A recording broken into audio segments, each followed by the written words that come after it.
Well, hello.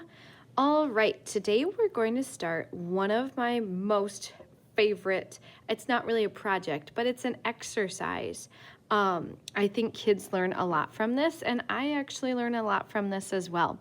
So it's called the 100 Color Challenge. And it's a paper with just squares all over it. Today, you'll need a cup of water.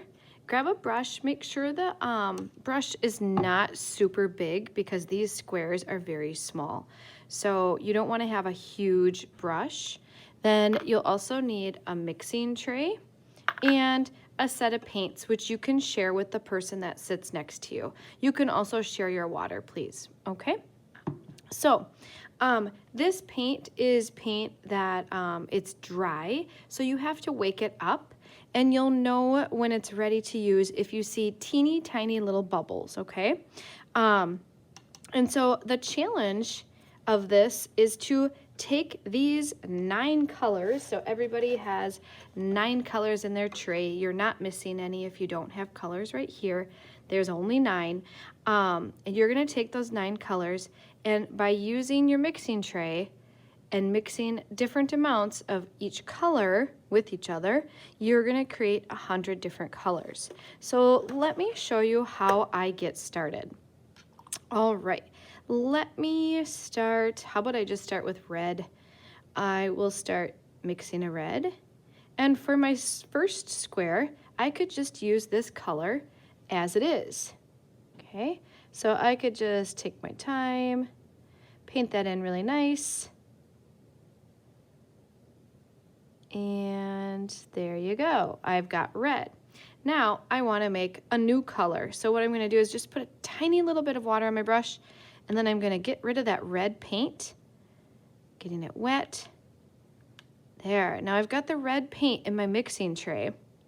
So now I'm going to clean the brush, and I'm going to pick a new color. So let's say, I think I'm going to start going in the direction of making oranges, but very gradually. I don't want to just go red, yellow, make an orange. I want to get some red, orange, and all different shades, okay? So I'm going to put my brush into the orange, mix it around a little bit. You don't have to really add a lot of pressure to your brush. This paint is pretty soft and it wakes up really easy. So now I've got some orange on my brush. I'm not sure if you can see that.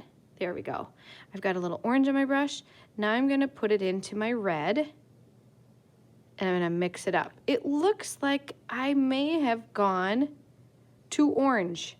So I'm going to clean my brush because I really wanted it to be a red orange. I'm going to go back into the red, and I'm going to add some more red. There. Okay, now I clean my brush again, mix that up. And if you want to do this with your partner, you can, okay? So now that I have a color that's very similar to the red, but has just a little bit of orange in it, I'm going to paint that into one of the squares, okay? Now, I want it to keep getting lighter and lighter and lighter, or should I say oranger and oranger and oranger. Not really a word, but I'm going to make it up. So I'm going to add some more orange to this. Okay, and it changed it very slightly, but slight variation is really what we want. Because in order to get 100 colors, you're going to have to change each color oh so slightly. If you go too fast, you're never going to be able to get to 100. Okay, so now I've got that. I'm going to keep going. And when I get all the way to orange, I'm adding some more orange to this color to see if it changes even more. I'm not sure that it will. Let me try it and see what it looks like on my paper. Oh yeah, it looks a little brighter. Now what I could do is start adding some white to this. So let's see, once I get all the way to orange, and I get to a true orange right here, then I could start adding white and start making a tint. So when I add white to any color, it makes a tint. So it starts to make it look a little creamier. And then I can do that color here. Once I've exhausted my tints, then I could mix up in this spot right here, maybe a red orange, and I could start to add a little bit of black to create my shades. Remember, adding black to any color, we call that a shade.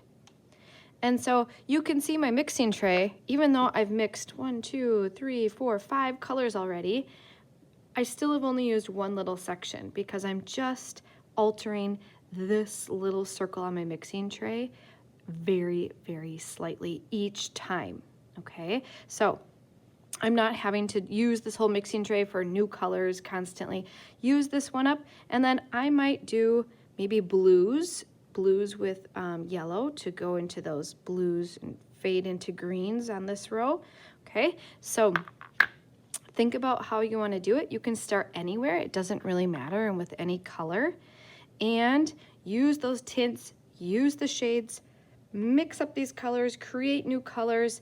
If you really have a color that you love, because we are actually going to be painting for our next project, and you're going to have to probably make a lot of colors that are not on this tray.